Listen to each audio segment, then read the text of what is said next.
Hello, folks. Welcome back to the Redeemed Marriage Podcast. Rusty and Heather Bryant here with you and back for another episode to talk about marriage. And we're really excited because we're sort of starting maybe a series, maybe not. That's because I'm the forest person and your trees are all mixed up right now. How? Because I'm trying to make you do a big picture with all of these little topics. And you're like, yeah, I don't know if I want to do that. So you're kind of semi-committing to a series. Well, you know what a series means, right? Like several in a row. I did not know that. Tell me more. Tell me more about a series. But you know what? How are we even going to do this week's podcast after last week? Was it not amazing? Yeah. So good. So good. I feel a little intimidated to try to follow that. If you didn't listen, you got to go back and hear the interview that we did. So good. Yep. So check that out. And so we did start thinking about a potential series. And like this would be, we're always talking about how to improve your marriage, things to do to improve your marriage. And we're giving lots of tips, lots of advice, like, hey, do these things, And we thought we would kind of change things up a little bit and basically tell you how to destroy your marriage. Yes, wedding crashers. Wedding crashers. Yes, that's what you said. No, marriage killers. That's funny. I was like, wedding crashers? How about marriage crashers? Marriage killers. Oh, boy. We could say marriage crashers. Maybe that would get people's attention more. Okay, marriage killers. I don't know, because I'm not committed to this series. But if we do a series, it's going to be something like this. But here's what we were thinking. We were thinking that, people don't just wake up one day and say, I think I'll kill my marriage. I'll destroy my marriage. That's right. But if you were to wake up, then you would need a plan for how you were going to destroy and kill your marriage. We can give you that and plan. so we just thought we would give you that plan. Yeah. Like, I'm ready to kill my marriage. Let's just do it. And we're joking about it, but I can... Are we? Yes, but I can remember, people, when I would talk to them about it, it was almost like they thought that I woke up and said, today I'm going to have an affair. Or people that we talk to that have struggled with pornography, they didn't wake up and say, I'm going to be addicted to pornography. Mm-hmm. Same thing with drugs, alcohol, anything that takes you away from honoring God with your marriage. It's not today I'm going to do this. Mm-hmm. It is a gradual slide. And I think what we were going to talk about today is the drift. Like how it doesn't you don't just jump there. It's a drifting. See, what happened here is I had this dramatic way of introducing this topic where I was going to say, we're going to tell you the things that you can do to destroy your marriage. And the first one is do nothing. See, that's good. That's a good hook. Do nothing. Do nothing. Good. But, you already spilled the beans. You told them what we were about to do, so it's okay. No, I just think that this is a very important topic because it really is the one thing where it's like, well, if you want to just destroy your marriage, then just don't do anything. That's right. That's the easiest thing to do. Do nothing. And we do have like this list of, 8 to 10 things that's sort of this plan for how, these marriage killers. And so if you like this idea and this topic, just comment, send us a note or something and say, give us the next one. And then that may encourage us to do number 2 in the series. If not, it's going to be a 1-part series. That's right. Okay, but you mentioned it and you said drift. Mm-hmm. So I remember hearing this, kind of the description or this word picture of if you are in the ocean. You don't like the ocean. I don't like the ocean because it has the beach attached to it. I like the beach. You like the beach.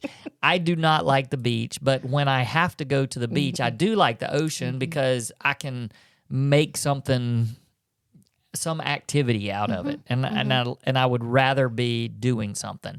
And so, way back in the day, and I've been to other countries and different places where we've had groups of guys that have gone out into the water and done the whole body surfing thing and just spent, hours and hours out there just wearing ourselves out. But I do know the one thing, we would go out to the beach and you put your stuff down. You might have an umbrella or whatever. You put all your stuff there and you go out to the beach and you just start playing in the water. And you're swimming a little bit. You're just kind of just riding the waves. And all of a sudden you look up and your stuff's nowhere to be seen. Where's my umbrella? Yeah. And it's like, I don't know how I got here. But you didn't. It's not like you got in the water and was like, I'm going to go way down there. I'm going to just start swimming and go way down there. Your intentions were to stay right there where you were. But by not doing anything, you just drift and you don't even realize it. And a lot of times you don't realize it until you're so far away. You're like, I don't even know how I got here and don't know where this is. So that's good. Yeah. So that's the drift that we're talking about. That's good. So, so let's just talk through some things that we've kind of discussed that are the things that you just don't, you don't show up, basically. You don't pay attention. I think that's a big part of it is just the term don't show up. And if you're not showing up for your marriage every day, it means you're doing nothing, and it means you will eventually drift. And it means you will eventually drift so far away that you don't even recognize what your marriage is anymore. Yep. And, I think that that's super important, just even before we start telling some things, is that marriage takes work.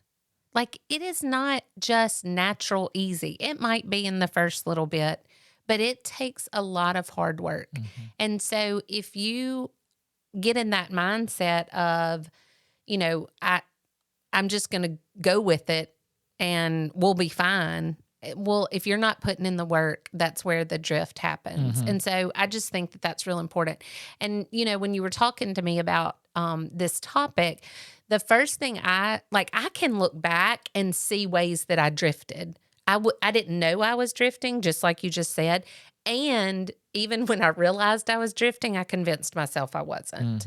And so one of those ways is our communication got to be a lot about just A to B business stuff, like who was going to pick up the kids, who was going to the grocery, who was taking them to practice tonight, all of the things of just running a family. We talk about this in our marriage retreat. I call it BARF, business and running a family. If that's all you're communicating about, then you're drifting because you don't have that intentional time with your spouse where you're talking about heart level things. Yeah, well, it's you're drifting from emotions. You're drifting from emotional connection. And, when you were dating and early in your marriage, you would be lying if you said, well, that's the communication that we've just always done. That's not true. If you were dating somebody and all you ever talked about was business-related things, and I don't mean like business like financing and marketing and accounting. I'm talking about like what you said, running a family. But even if you just talked to your girlfriend, boyfriend at the time, and you were just talking about schedules and, what you're doing, you're not connecting, and you're not going to marry that person because you marry them because there's this emotional tie, this connection. But that comes from deep conversations, long talks, phone calls, I mean, for us, it was phone calls with the cord on the, the actual Pulling phone. the whole phone into the closet. That's right. So, and I don't know exactly how they do it these days, but they do talk on the phone. They FaceTime. But it's a connection. And I think you're right. It's this emotional drift to where it just becomes a business, and you're just running the business of a family, and that's where you've drifted. Yeah. And even if you don't have a family, if it's just the business of your marriage and making things work, it's not the heart level emotional ties anymore. And we often say that it's like you feel like you're living with a roommate instead of a spouse. Yeah, so that's a massive warning sign. The warning sign is that you've lost your emotional connection, and that means you're drifting. And the way to fight that is that you show up. You show up with feelings, emotions. You show up giving your heart to your spouse, just like you did when you were dating and when you got married. Yeah. And you bring that back, and it keeps you from drifting. Yeah. So, that's all good. right. What else you got?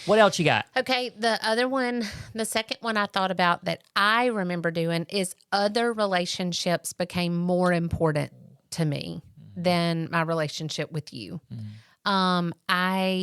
Whether it was with friends or with coworkers or my kids, like those relationships started taking priority, and I would invest in them more.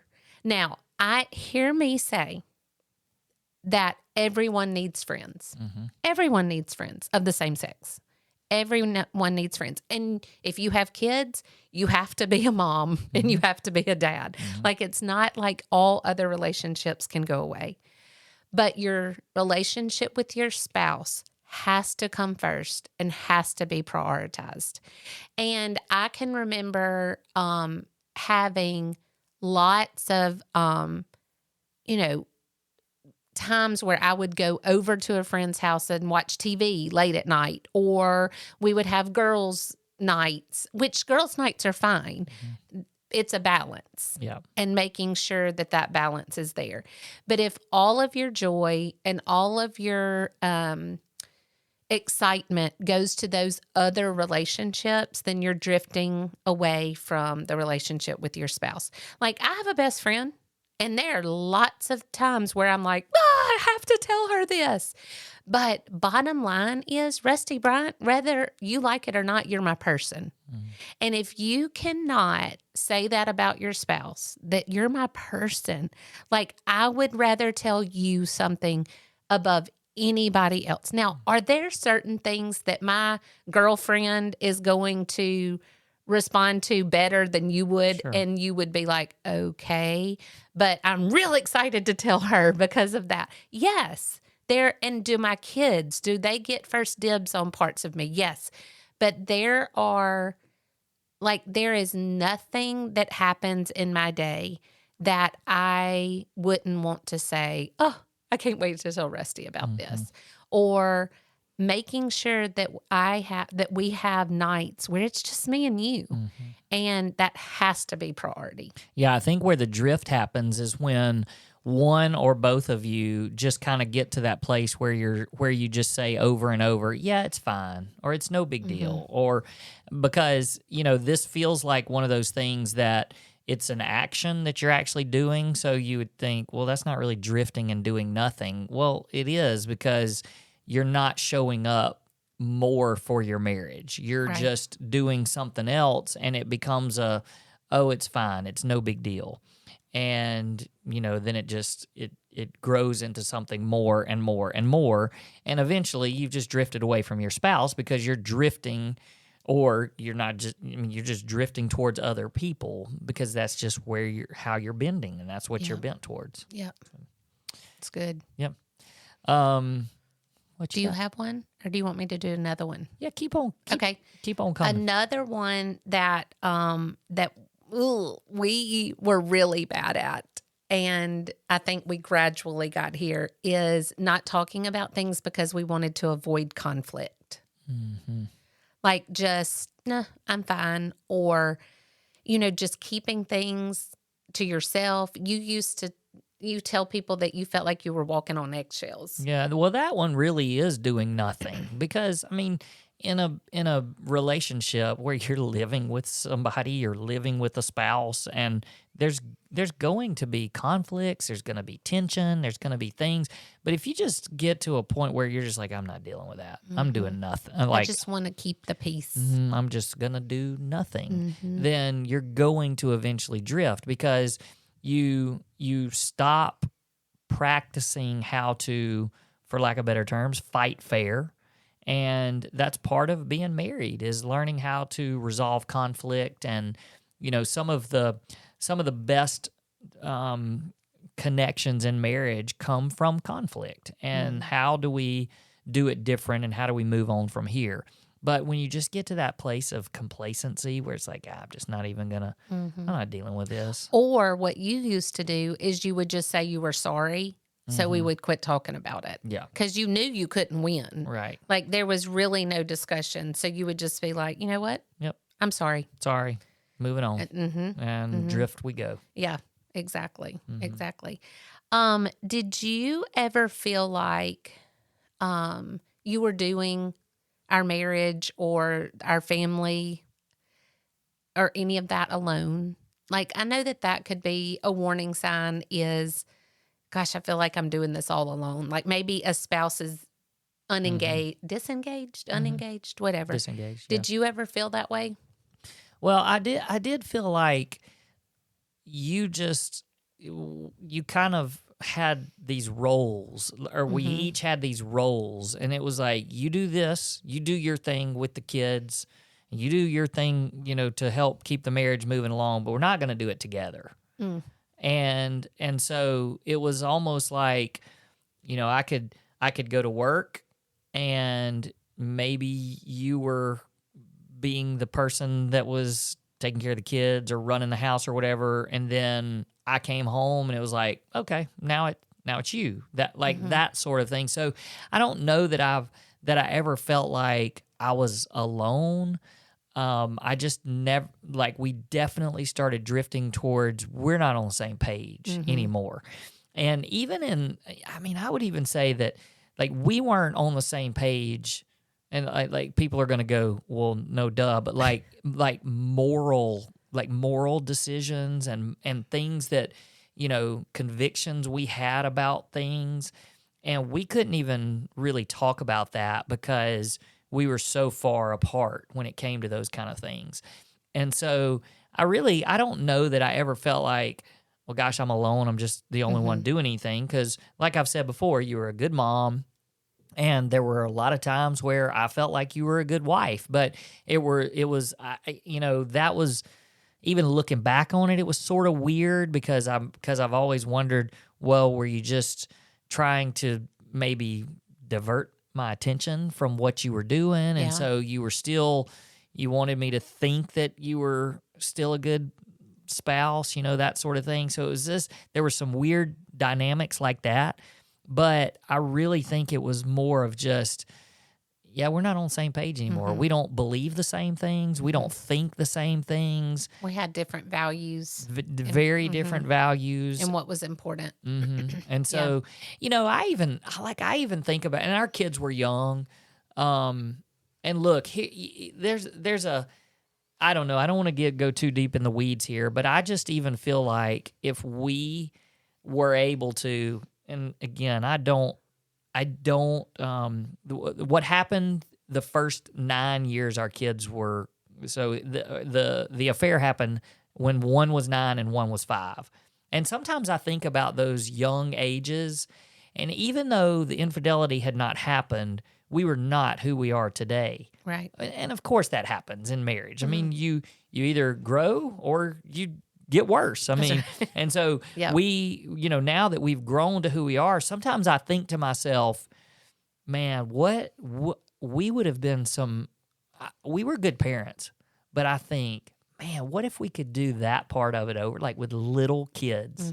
And I mean, I think we're going to get to experience that one day with grandkids, and I think we're going to do that totally different because, I'm even thinking, this sounds terrible, but you used to, it was like you do the baths, Yeah. And you know, so, and I get it. There's a good balance of, hey, I've had the kids and I've been doing this. Hey, you're responsible for bath time. I just don't think that would happen today like that. I do think that, hey, that's a great thing for you to do. I get some other things done.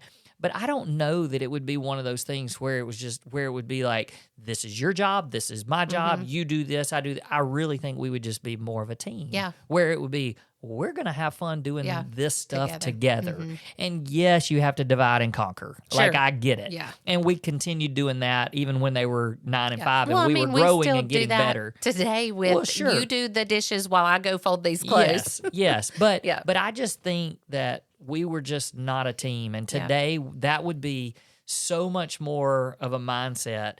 And like the whole thing I keep saying is, you know, show up for your marriage. And if you don't show up, you start drifting. And some of that is we're just not on the same page anymore. Yeah. And so we're just going to drift apart. No, I love that, because I was thinking like that people, because we hear people say, I just feel so alone in my marriage. But for us, it was, you weren't alone because we were doing all the work and getting it done, but it wasn't done together. It was, this is yours, this is mine. Yep. And so you're not alone in getting everything accomplished, but we weren't working together as a Right. team. No, I like that. And we weren't enjoying it. I mean, it No. wasn't fun. No. Because if we weren't doing it together, then it wasn't going to be fun. Yeah. Yeah. Okay, this one might go a little bit, this might be the last one we talk about, because I think there's going to be lots of different areas in this one, and I'm curious to see what you say.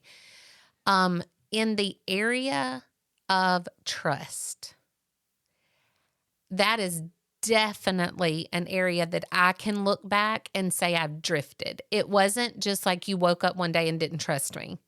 It was a gradual slide into less and less trust. Now, of course, there was a broken trust of, this is D-Day, I broke your heart, I broke your trust, and that had to be, I mean, that was ground zero, and you had to completely rebuild. But I remember you questioning me about things and wondering, like, is she even telling me the truth, or that didn't add up exactly.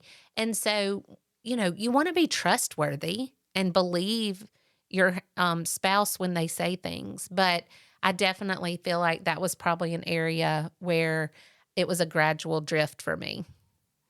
Well, yeah. I mean, I didn't just wake up one day and go, I don't trust you anymore.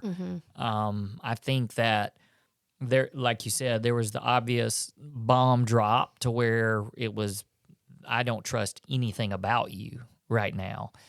But even before that, I think I was certainly drifting towards this. You're not who you were. Yeah. And I think that's where the drift was. The drift was you weren't really showing up for our marriage every day, and that caused you to be distracted by lots of other things. And by not showing up, that's the part where I started to lose trust in you. Yeah.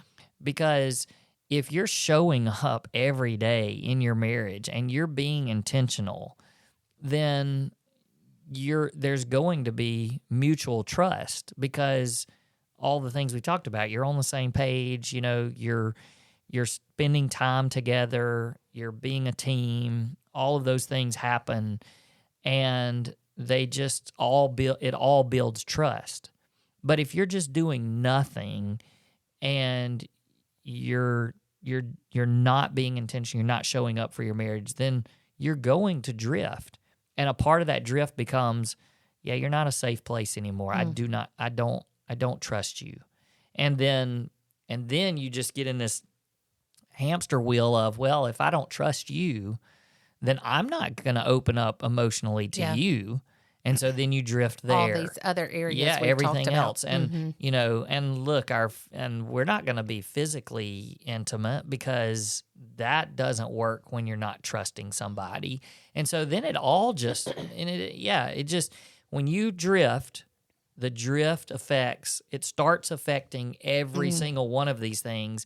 And I think that's the whole point of this particular episode. It's not like you wake up and you go, I'm going to damage emotional intimacy. I'm going to damage our physical intimacy. I'm going to damage our teamwork, our communication. It's like you start to drift, and as you drift, all of those things start drifting. Yeah. So maybe that answered your question. No, Maybe it does. didn't. It does. And you mentioned physical. We didn't even really talk about that one. But I think that if you aren't intentional in that can very much be an area where if you do nothing, you're going to drift. Oh, yeah. Well, I mean, we say a lot that physical intimacy is a barometer of the health of your marriage, and we know there's so many issues. Like please hear us say it's a sensitive topic. There's medical things. There's lots of stuff with age and all kinds of stuff. And trauma from your past. And I mean, there's lots of stuff. But it's still that part of your relationship. You have to show up and you have to be intentional. And when you do, and again, we're not just talking about sex here. You know, there's just the physical affection and being affectionate with each other.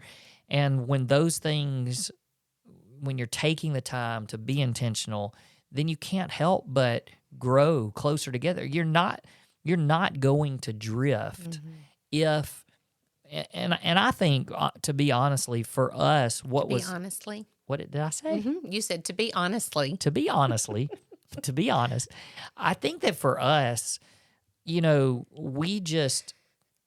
that was such a dangerous area of our marriage because we got to a place where I don't think that it really meant a whole lot. And it was just this, you know, we know we're supposed, it's an act. We know we're supposed to do it. We have needs, you know, let's meet the needs and move on. And it quit being fun. It quit being a real emotional connection. And I think we lost sight of what the Bible even says about it. And just really, I mean, you know, you can look at just how that part of life it was meant to be. God created it. He meant for it to be something beautiful between a husband and a wife. And all of it has been perverted by the enemy. And so when there's something that God created, the enemy cannot create that because God created it. So all he can do is pervert it. And so even in marriages that are healthy, there's a tendency for those things to drift into something that they're not supposed to be. And I think a lot of that is just the not being intentional, not making it about emotional connection, not honoring God with whatever, you know, whatever it is that you're doing. And then it starts drifting into other things that just become compromises. And, well, we'll just do this, or I can do this because you're not giving me this. You know, it's just introducing different things. And you know, I look back on our physical intimacy journey and I think about our years where we had trouble having a baby. Like, I think that was a big part of ours because it became so, and I'm sure there are people who are listening to this that can go, yep, and know what I'm talking about, is that we had to have, I mean, we had trouble having Luke. It took us 3 years to get him with a couple of miscarriages in there. And it was like, okay, you're on this medicine where you ovulate on this day, this day, and this day. And it wasn't about the connection. It was just like, we have to have sex so that we can have a baby. And so I think that even in that, you have to be so intentional about not letting it become that. And nobody told that to us. Nobody said that. I mean, it was just part of the infertility journey, you know? And so if that's your story right now, or if it has been part of your story, or if you're 5 years down the road and you remember this episode, be intentional and talk about that. Like, have times, like, I wish that we had put in some other things that we could have been emotionally connected during those times where maybe we just laid on the couch and watched a movie and were intentional with our physical touch that wasn't about trying to have a baby. And so I can, I look back on our physical journey, and I think that there were so many parts of it that we just didn't know any better. Yeah. And we did the best we could, and I just hope that rings true for somebody, or that you remember this later on down the line and think, oh, I remember Heather saying that, and just be really, really intentional with that part. So we've talked a lot on this episode about ways that red flags of warning drifting, signs, warning red flags. signs, Just like at the beach. Like at the beach, you're drifting down the beach, and there's warnings. That's right. There's red flags telling you to get out of the ocean. That's right. Where is your drifting. umbrella? Find your umbrella and stay with your umbrella and don't drift. And we've talked about ways that we can intentionally do that. And Rusty, sometimes I just think, what if I knew all of these things before we went down our path? And I don't know, people just didn't talk about it.